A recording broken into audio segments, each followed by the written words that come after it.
Mga sampai hati bana.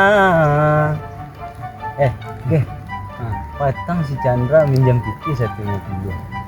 Sampai kini belum dibayar ya. Chandra yang mana? Chandra kawan ada. Oh, yang mana itu? Iya.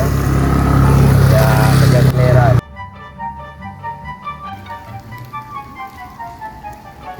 Panjang umur berat kerja tu.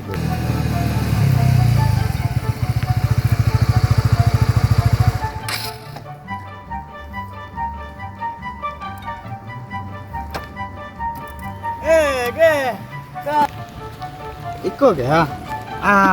Ada pacik di LM ko pakai tiga setengah puluh dua kan? Sini, siap balikan dia. Hari apa lah? Hari Selasa. Ni Jumat. Sabtu, Minggu. Gila. Pasal itu sana. Kawan ada itu lah. Kau pakai lu ke ha? Mau kasih saya ke ha? Kau Pulang lah ya.